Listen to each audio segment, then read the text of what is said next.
Je demande l'arrestation immédiate d'Issa Diouf pour falsification de preuves, faux et usage de faux contre mon client. Aminata Mbengue est actuellement la femme la plus détestée au monde. À cause d'elle, Issa se retrouve de nouveau derrière les barreaux. Certains pensent que tout ceci n'est qu'une stratégie que elle et Moussa ont mis en place pour mettre Issa à l'abri des événements à venir. D'autres personnes pensent qu'en fait c'est Tcherno, c'est le plan de Tcherno depuis le début avec la complicité de Ndeya.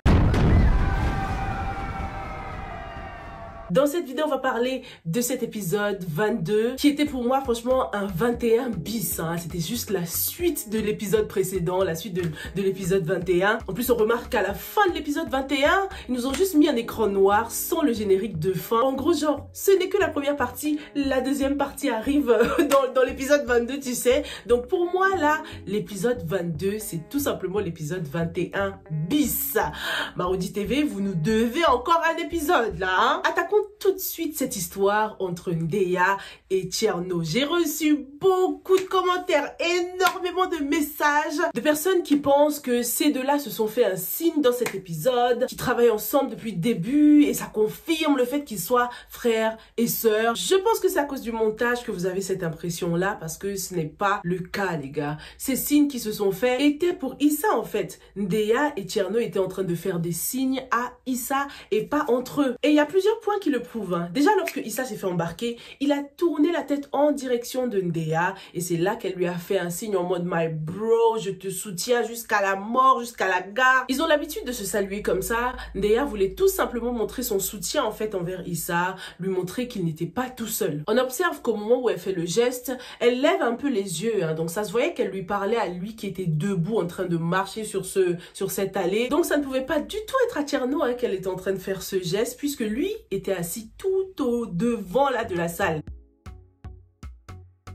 En ce qui concerne le signe de Tcherno, lui aussi était en train de s'adresser à Issa en mode bye bye, bien fait pour toi, tu vois. Tcherno était assis tout devant alors que Ndeya était assis tout derrière. Donc c'est pas possible qu'il se soit fait ce geste-là. Lorsqu'on regarde les yeux de Ndeya, si elle s'adressait à Tcherno, elle aurait regardé devant elle, tout là-haut, parce qu'il était assis devant. Donc Tcherno et Ndeya ne communiquaient pas du tout à ce moment-là. Mais ça veut pas dire qu'ils sont pas liés, ces deux-là. En ce qui concerne cette scène-là, ils communiquaient plutôt avec Issa et pas l'un avec l'autre, quoi. Dans une revue précédente, je vous ai fait remarquer le changement de Ndeya au niveau de la coiffure. On remarque encore une fois que ses cheveux sont lisses. Ça se voit qu'elle nous prépare quelque chose, quoi. Ou en tout cas, elle sait des choses que nous ne savons pas. Qui sait, ça se trouve, c'est les services secrets eux-mêmes qui ont mis Ndeya sur la route de Issa. Parce qu'après cet épisode, après cette conversation, ce clash qu'elle a eu avec Aminata, on constate que Ndeya tient vraiment à protéger Issa. En tout cas, elle était très crédible. Si Issa retourne en prison, je te jure, Aminata Mbengue, je vais te le faire payer. Ça se voit qu'elle veut tout faire pour son bien, quoi. Donc, je commence à hésiter, là,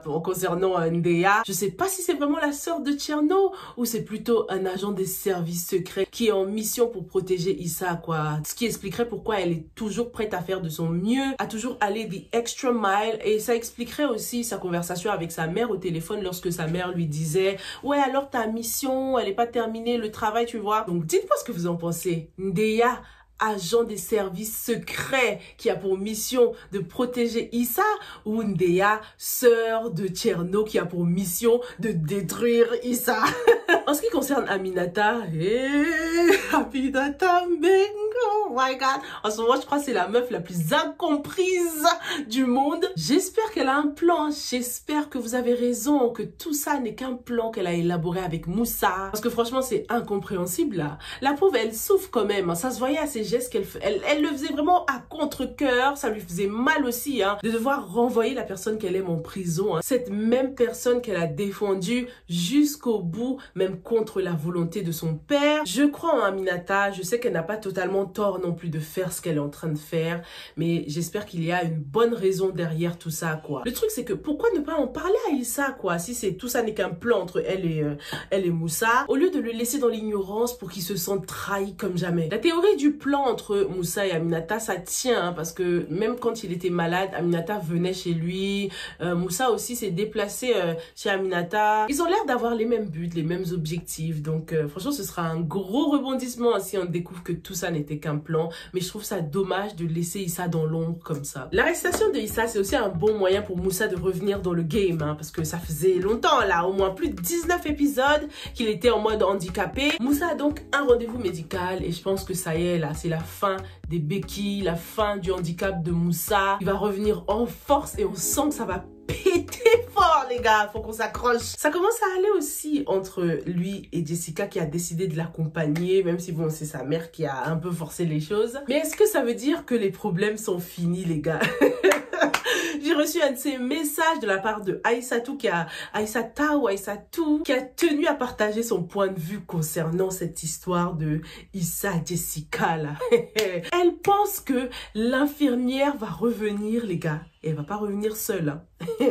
Elle va revenir avec un gros ventre. Elle va revenir enceinte et elle va faire croire que ce bébé est celui de Moussa. Vu que Moussa et elle ont passé quelques temps sur le même lit et que Moussa ne se souvient de rien, il pourra pas forcément nier, quoi. Donc, qu'est-ce que vous pensez de cette théorie? Franchement, je trouve ça hyper intéressant. Même si j'ai pas forcément aimé le rôle de cette infirmière, je trouve que ce scénario-là rajouterait du piment. Hein. Ça compliquerait les choses, en fait, entre Jessica et Moussa. En parlant de parents et d'enfants, tout ça, Paul a décidé de spill the beans, les gars. Paul a décidé de révéler le secret de Fatih. Fatih et toi, vous avez un enfant. Quoi? Waouh, c'est allé franchement vite.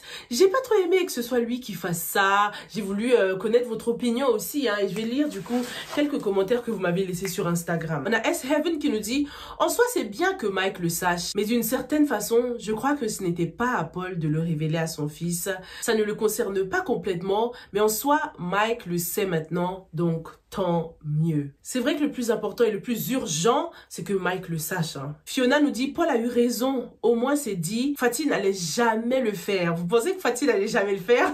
On a Sonia qui dit: oui, c'est son petit-fils. Il va pas rester à rien faire pendant qu'il souffre. Bravo, Paul. Est-ce que vous pensez que les grands-parents ont tous les droits sur leur petit-fils? On a Calici qui nous dit: oui, il a très bien fait parce que cette Fatih, sans âme vraiment. Et j'espère qu'il va plus jamais la regarder. Amina nous dit: il a les foutaises même.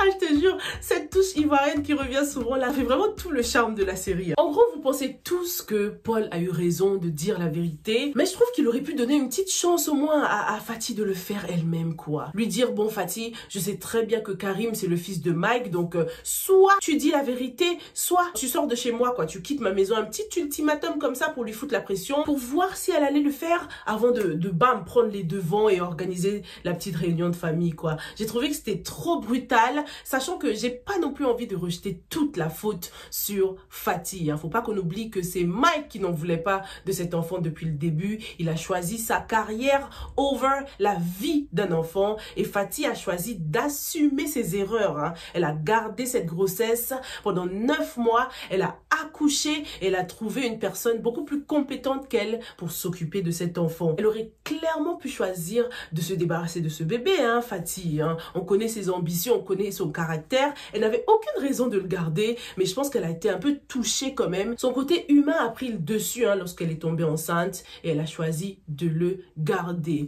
Même si elle est irresponsable, il y a quand même une part de responsabilité dans le geste de Fatih, dans le sens où elle a assumé et elle a confié cet enfant à quelqu'un de plus responsable qu'elle, hein, donc à sa mère. Ce scénario nous rappelle qu'on n'est pas forcément toute faite pour être mère. Hein. Je sais que ça peut être difficile à comprendre dans certaines cultures, comme en Afrique par exemple, mais toutes les femmes n'ont pas cet instinct maternel. Hein. On ne naît pas mère, on le devient, comme on le dit. Et Fatih, clairement, elle n'a jamais vraiment eu envie d'être maman. Ça me rappelle une vidéo que j'ai vue avec une dame qui avait une petite fille de 3 ans et elle avait décidé d'abandonner tous ses droits de mère. Elle disait qu'en fait, elle préfère que sa fille trouve une autre famille qui pourra l'aimer beaucoup plus qu'elle. Parce qu'elle n'arrivait pas à connecter avec sa fille, avoir une vraie relation mère-fille, l'aimer comme sa propre chair et son sang. Et elle a décidé d'abandonner ses droits de mère et et de confier sa fille de 3 ans à une autre famille, quoi. C'est vraiment difficile, mais c'est la réalité, hein, les gars. C'est comme Karim.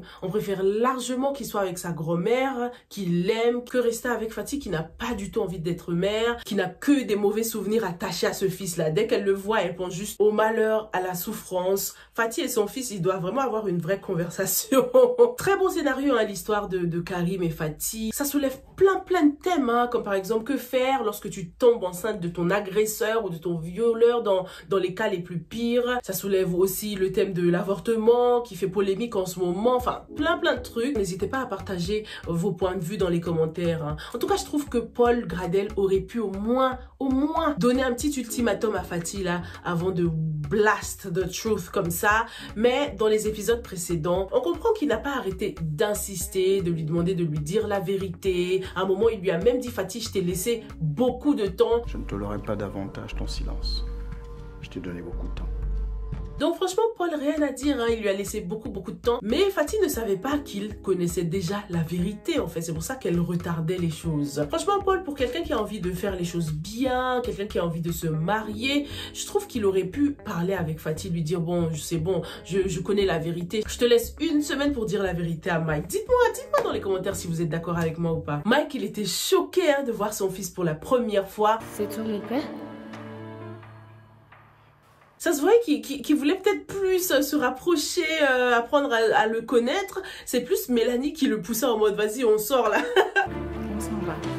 On y va, Mike. J'ai vraiment foi en Mike, hein. Ça se voit qu'il va tout faire pour se rattraper, pour rattraper ses erreurs, quoi. Karim Gradel est maintenant entre de bonnes mains, hein, avec la famille Gradel. On voit que dès qu'il a fugué, c'est Paul qui allait le chercher. Paul et lui, en si peu de temps, ont réussi à construire une très bonne relation. C'est comme si Karim était aussi l'occasion pour Paul de rattraper ses erreurs, hein, de se conduire en père responsable, chose qu'il n'a pas faite avec Mike, quoi. Donc j'imagine bien Paul donner une grosse somme d'argent à ce Karim Gradel là, et c'est ce qui va pousser Fatih à s'intéresser enfin à ce fils héritier, quoi. Parlons maintenant de Mike et Angèle. Les gars, on est à la phase 3 du code des Golden Boy. Prenez des notes, hein. Mike Armand Chic, Mike Mwekasa est en train de nous donner des tips là pour récupérer, pour reconquérir quelqu'un.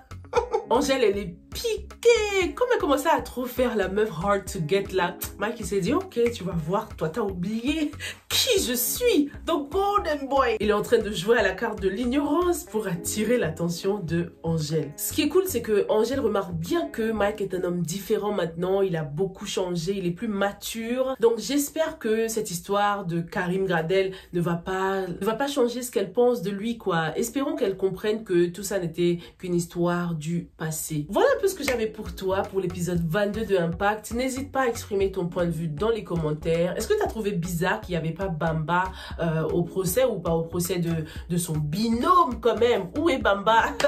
Dis-moi tout dans les commentaires et on se retrouve sans faute dans la prochaine. Stay safe and stay blessed. Bye!